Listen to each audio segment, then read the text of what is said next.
Howdy folks, Tex Grebner here with Tex Grebner Outdoors. Hope you guys are ready for your Tex Grebner Outdoors Saturday morning cartoon awesomeness. Because not only are we going to be making it weird, we're going full Wile E Coyote here in this episode.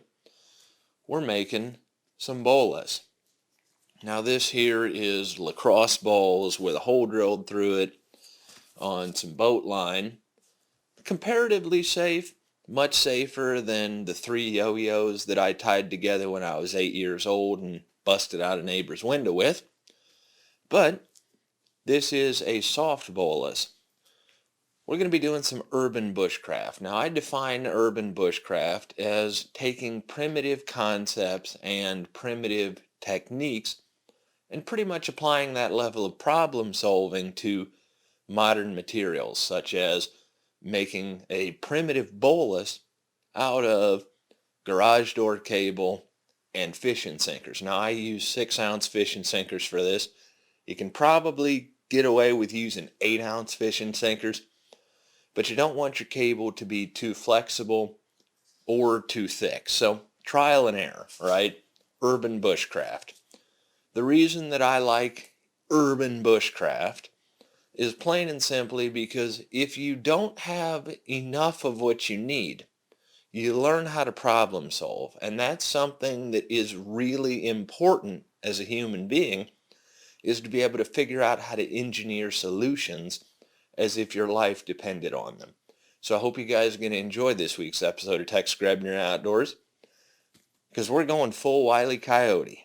I first encountered the bolas when I was watching Zorro reruns as a kid, and I made a couple, and then I encountered the bolas again while I was reading The Clan of the Cave Bear from the Earth's Children series.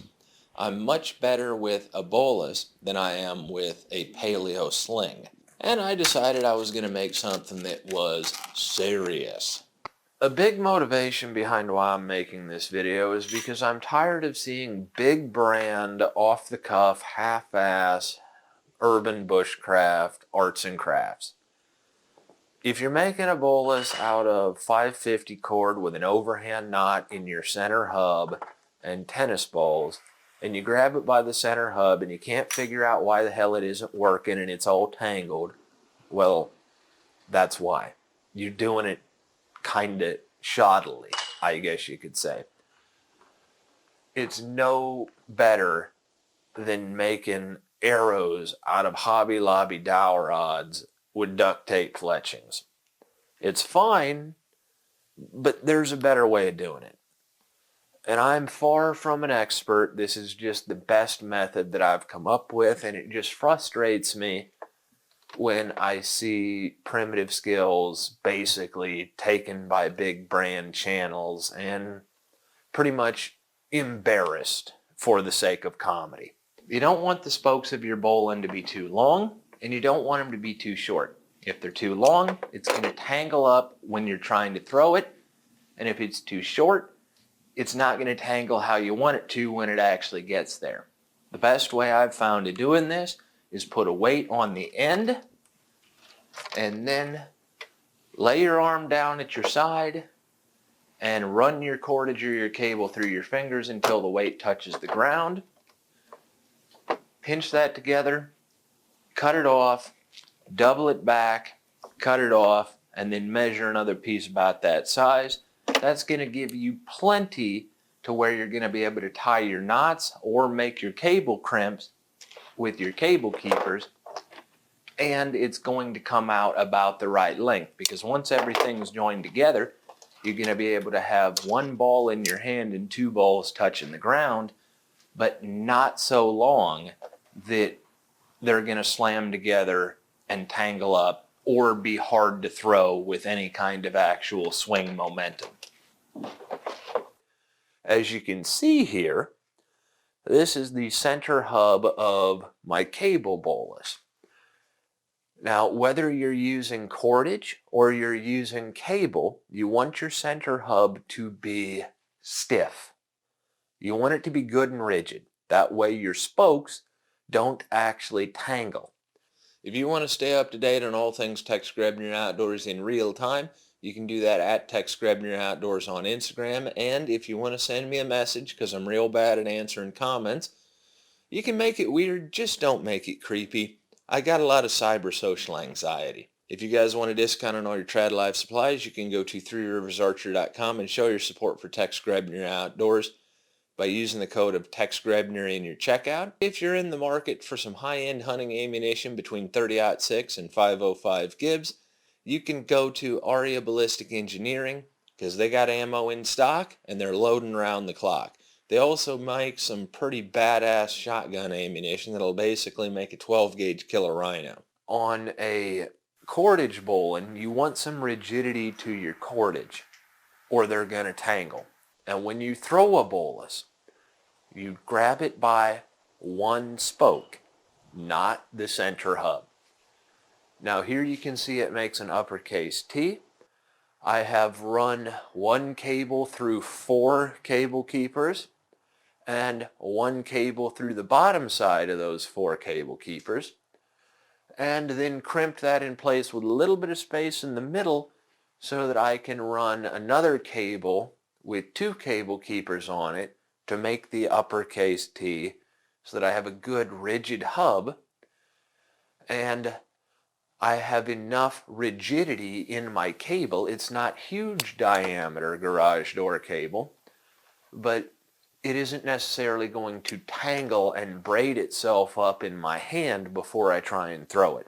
We're dealing with something that's actually functional here. This is a 6-ounce egg sinker here, and the way that I keep it on there is, as you can see, I have run the cable through once and then turned it and ran it through again so that it actually pulls against itself. And that is a really strong connection. You do not want these things to go flying. Now this is made of boat line and lacrosse balls. And as you can see, I have noose knots in here. One noose knot, and then run it through and then make another noose knot. And then run it through both of them and make another noose knot. That way, when this actually gets cinched down, I have a good rigid hub to keep my spokes separate, as opposed to tying an overhand knot in there. This cable Bolas isn't a toy. If you grab it by the hub and swing it, it's got 3 6-ounce lead sinkers on the end of it, so it is a soft melee weapon for bludgeoning. If you grab it by a spoke and throw it, it is a soft ranged weapon. This is not a toy. However, you can use boat line and tennis balls or lacrosse balls to make comparatively safe toys that children can chase each other around the yard with and learn primitive skills. Using tennis balls and boat line is much safer than me as an 8-year-old when I tied 3 yo-yos together and broke the window that you can see has plywood on it to this day in the neighbor's garage.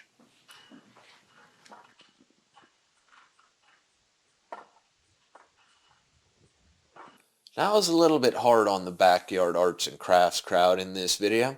There's nothing at all wrong with using tennis balls to make a Bolas. Not at all. Just make sure that your Bolas has a rigid center hub, and when you throw it by one of the spokes as opposed to grabbing it by the center hub.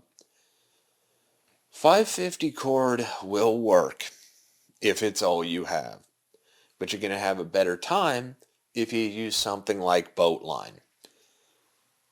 Also, as you can see on this overhand knot, all the strands are coming out the same direction.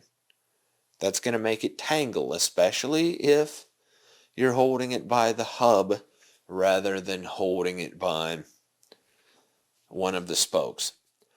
And if 550 cord is literally all you have, 550 cord will work. It's just not ideal.